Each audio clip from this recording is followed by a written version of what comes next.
Hello every pony and welcome to Brony FanFics. Today, Lyra, the Sandwich by Mickrockks. This is in 5 chapters, but they're all pretty short. It all only amounts up to 1,284 words, which I should be able to do in a relatively short time. And there's 6 chapters. So yeah, let's get started. So this is Lyra the Sandwich, Chapter 1, Mickrockks. Anyway. Oh, wow, that really is short. Anyway. She did not know where she was going. Well, wherever she was going, it was taking a long time to get there. She and Bonbon both had no idea where they were going. All they knew was that they were both sandwiches, mistaken as ponies from a TV show, and they had to think fast about their fate. They didn't remember anything about the following day, because they were born today after all. Yesterday they were separated parts, all jumbled up in a fridge. They saw something strange, which was a plaid carpet with a girl there, who could look like Bonbon as a human. The two sandwiches turned around, and they saw a lover boy, who tended to be a yes man at times. But they knew by his eyes something was up. He had a shirt which said Brony in bold print. The girl a shirt with Pegasus. Both sandwiches didn't know what those words even meant, but they still wondered why a grown man was wearing a shirt with a rainbow-maned horse on it, with something on its ass. Then they realised something. It wasn't just any horse, it was a My Little Pony. That's when they remembered what Brony meant. That's also when they remembered why the plaid carpet was laying there. They were gonna die. Quickly, they planned their escape. It was a mission of fate and decision. They might have to end their own lives, not just to not get eaten. But it was too late. The plates were already set up, and they were placed down on them, Lyra and Bonbon being separated from each other. They decided what to do. "Wait!" Lyra shouted. "You can't eat us. We can talk, and we are sandwiches. Quickly, run, Bonbon!" And with that, they left town, naming themselves the Sandwich Duo. They wondered what they would do next, to cause more mischief in Equestria. Dear. I don't know, I'm always up for a random one, but this is just odd. But anyway. Once the Sandwich Duo reached Equestria, they had a lot of work to do. After all, it took weeks to get there. It was a hell of a ride, as they told inside jokes to one another simultaneously. The first pony they planned on meeting was Twilight Sparkle, because they wanted to know how to get around in areas like this. And as every pony knows, Twilight's the smartest mare in Ponyville. She could tell them anything. Once they got to the cottage... She lives in a library tree. just saying.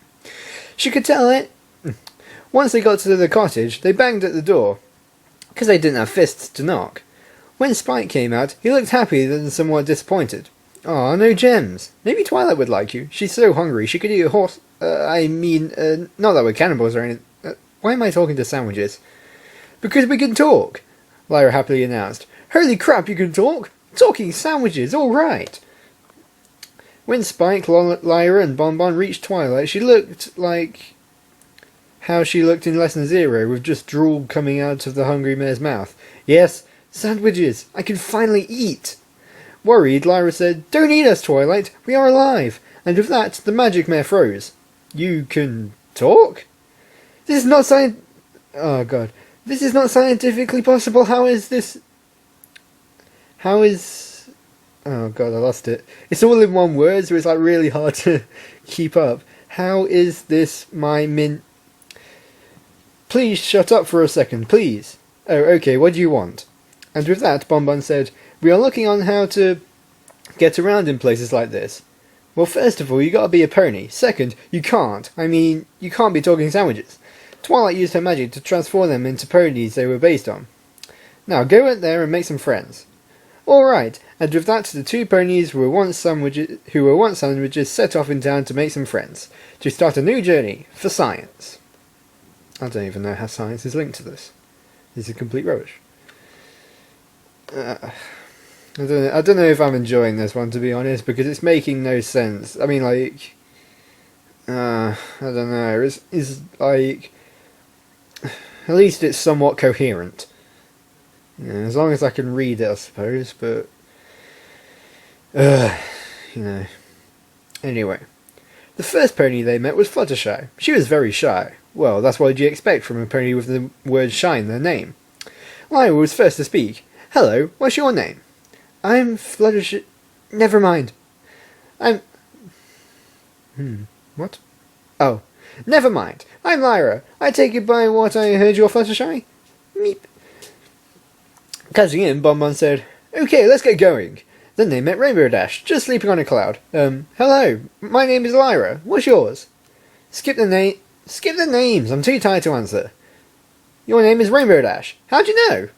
I have the FIM wiki page about you on my iHoof right now. Oh. Alright, next pony. Pinkie Pie, Applejack, Rarity, Derpy. They've met so many ponies today, except for one. Dr. Hooves. Once they realised that, they ran as fast as they could to meet him to complete their journey. Their journey just felt incomplete without him. Could they be in love with him? Could this end up badly? Could this be a bad romance? Could this determine their destiny? Love, romance, fate, cheeseburger? They knew that the last one made no sense, but it seemed fitting, so off they went, hoping to find Dr. Who's and his TARDIS, at the only place they knew he was, PonyCon. This is just such a weird story. And so they went to PonyCon, where every pony was cosplaying as their favourite Ponime characters. It seems they looked all over the place with still no sign of the Doctor, so they waited and waited for him to come, for both girls to show their true feelings to him, to possibly kiss him, but they doubted they'd do that. After all, who wouldn't be shy around the Doctor? He gets all the mares. Finally, he came. That's when the fighting began. What? That makes no sense. Is our for noise hui is an as the quirty. Is all that could have been heard. I better get going, says the Doctor in confusion of what the hell was going on. All the ponies ran out to try and find him. All the ponies except Lyra and Bonbon.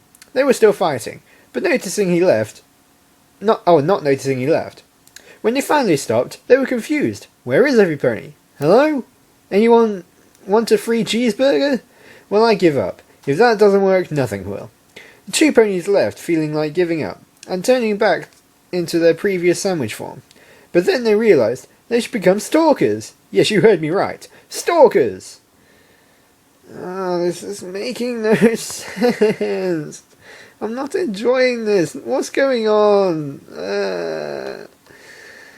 Stalking, day 1. The coast is clear, not a pony in sight. The two ponies looked through Dr. Who's house hidden inside a cactus. It hurts, but there were Skittles in there, so they were okay with that. Stalking, day 2. Dr. Who's has just noticed them, spying on him in the shower. He has called 911. The cops tased both ponies. Stalking, day 3. They snuck out of the jail cell using their spoons. They are back in business. Stalking, day 4. They give up. They didn't want to risk being put in jail again. We will never get to date him. Even if we do, he will soon find out we were originally sandwiches, and call the police again. I have an idea, Bonbon said.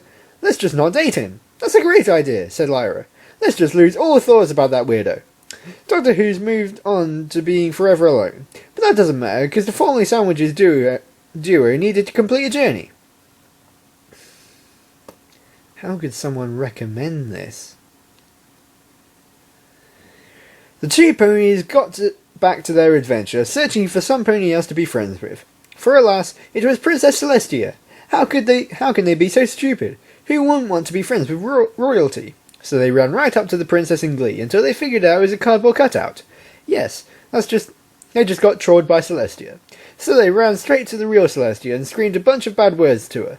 Now they were just two ponies who were once sandwiches, who were tempted by bananas, leading them to the moon. Luna was happy about it, I think. The end. Whoever requested that to me just...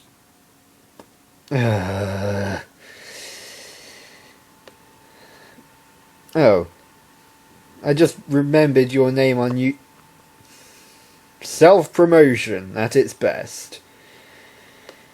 Well, just because you're one of my subscribers doesn't mean I'm not going to just say bad things about your fanfiction. It was mediocre at best. I mean, at least there was good grammar, I suppose. That was nice, you know. It wasn't like Tom Goes to Ponyville. I mean, that was a horrible fanfiction. But yeah, I mean, it just made such little sense. I mean, like, at least with, like, random fics with Pinkie Pie and stuff, that can be explained because she's Pinkie Pie. This made no sense. They went from sandwiches to being ponies to... I mean, how did they get to Equestria from the Earth world? Please tell me that. I want to know. I want...